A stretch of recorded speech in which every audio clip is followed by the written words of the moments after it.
അങ്ങനെ 4:30-ക്ക് പഴനിയിലെത്തിയ ഞങ്ങൾ ഒരു ചായയൊക്കെ കുടിച്ചതിന് ശേഷം ഓട്ടോ വിളിച്ച് അടിവാരത്തെത്തി റൂം എടുത്ത് കുറച്ചു നേരം റെസ്റ്റ് എടുത്ത് ഫ്രഷ് ആയിട്ട് ആദ്യം തന്നെ ഇറങ്ങിയത് ഹിഡുമ്പൻ മലയിലേക്കായിരുന്നു.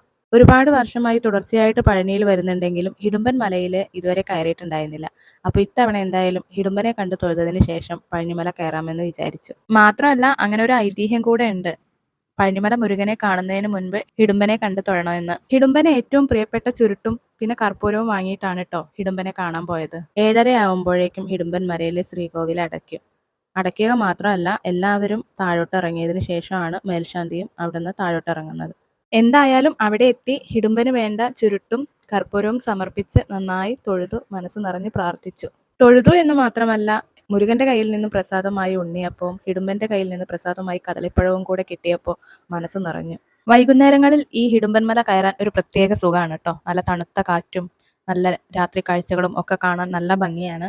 തിരിച്ചിറങ്ങി പഴനി എൻട്രൻസിലേക്ക് നടക്കുമ്പോൾ ഇതുപോലെ ഒരുപാട് പേര് അവരുടെ വഴിപാടുകളും പാൽക്കാവടിയും മറ്റുമായിട്ട് പോകുന്നത് കണ്ടു. ഇപ്പോൾ സീസൺ ടൈം കഴിഞ്ഞു തുടങ്ങിയിട്ടുണ്ടെങ്കിലും ഇത്തരം വഴിപാടുകളും പാൽക്കാവടികളും ഒക്കെ ആയിട്ട് ഒരുപാട് ഭക്തര് പഴനിമല കയറുന്ന കാഴ്ചകളൊക്കെ ഞങ്ങൾ കണ്ടു. ഗിരിവീതിയിലൂടെ ഇത്തരം കാഴ്ചകളൊക്കെ കണ്ടിങ്ങനെ നടക്കുന്നതിനിടയിൽ നമ്മുടെ ഇലക്ട്രിക് വെഹിക്കിൾ വന്നു കേട്ടോ. അപ്പൊ അതിലും ഒന്ന് കയറി പിന്നെ അങ്ങനെ അടിവാരം കാഴ്ചകളൊക്കെ കണ്ടിങ്ങനെ നടന്ന് നേരെ പോയത് ഫുഡ് കഴിക്കാനാണ് കേട്ടോ.